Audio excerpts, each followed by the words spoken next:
This is the all-new 2016 Hyundai Tucson, and Hyundai is having the launch event here in beautiful British Columbia on the Sunshine Coast.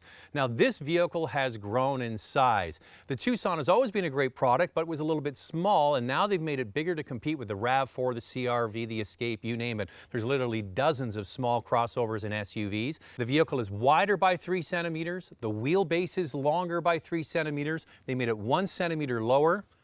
And the overall length has grown by 6.5 centimeters, which makes it now a compelling choice for a small family wanting an SUV. And that's where the market is going. People are flocking to this type of vehicle. Now, Hyundai has gone a couple of steps farther than the competition because they want to stand out from the crowd. They want to shock this segment. Now, what they've got, this is the base model. It's got the 2-liter gas direct injection engine. They also have a turbocharged version with a dual clutch transmission. We're going to try that one just a little bit later on. On the outside, you get LED marker lights, you get LED daytime running lights, you also get fog lights as standard equipment. On the higher turbocharged version, you can actually get LED projector headlamps or HID headlamps, depending on which trim you get.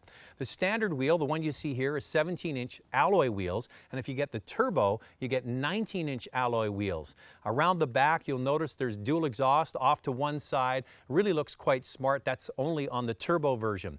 Now, one great feature on the outside of this vehicle and the inside is the tailgate. You only need to keep your key fob on your body or in your purse, and when you walk up to the back, in 3 seconds, the tailgate automatically opens because it detects that key fob. You don't have to use your hands or your feet or anything. You just have to stand there, and that is a fantastic system.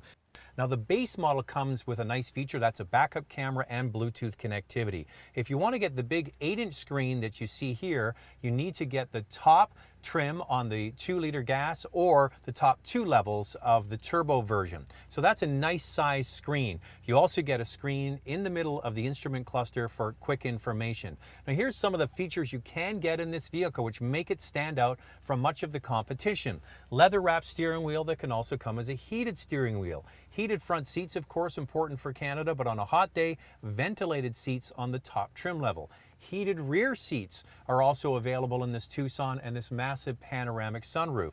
So a lot of features, depending on your appetite for price, you can get in this vehicle. But one thing that has changed on all trim levels is the interior space. It's going to make this attractive to a young, active couple, but I think there's also 2 other categories, people with young children and empty nesters. This is a nice size choice.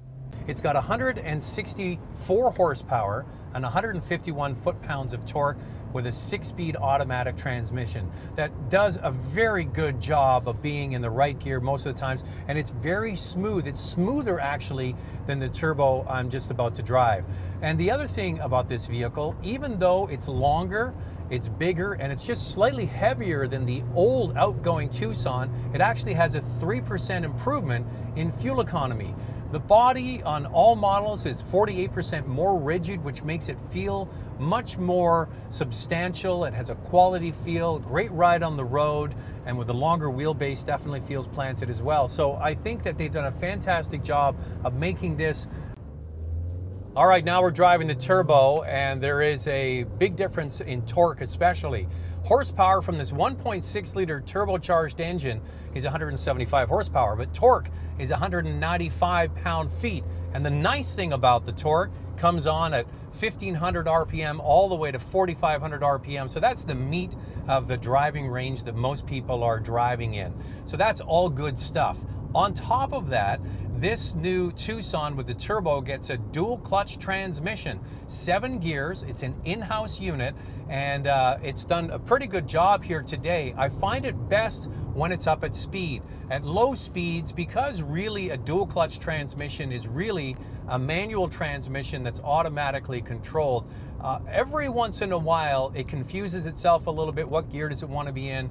Maybe a little bit of a jump and a start once in a while, but that's not uncommon with dual clutch transmissions, which begs the question, which one should you get? If you're somebody who does a lot of city commuting, stop and go driving, is the 2-liter going to be the one that's going to fill your needs? Probably. Is the dual clutch going to be the one you want if you want a little bit more spirited driving? Absolutely. Do you need the extra power? No, you don't. Is the extra power nice? Absolutely. So it really comes down to what is it that you're looking for. Now, the interesting thing talking to the Hyundai gang here today on the Sunshine Coast is guess what vehicle they targeted for driving dynamics? They targeted the Volkswagen Tiguan, and this vehicle does feel really quite planted. We're doing a lot of twisty driving up and down the coast here. It's a very nicely balanced vehicle, very quiet. Compared to the set that it's up against, the RAV4, the CR-V, and the Escape, it's the quietest of those vehicles. Is it the quietest of all small SUVs? I'm not sure, but it definitely does feel refined. There's a sport mode now. You can drive it in sport, you can drive it in eco, and you can also drive it in just the default setting. So the turbo is great. Is it the right one for you? I really urge you to drive them both.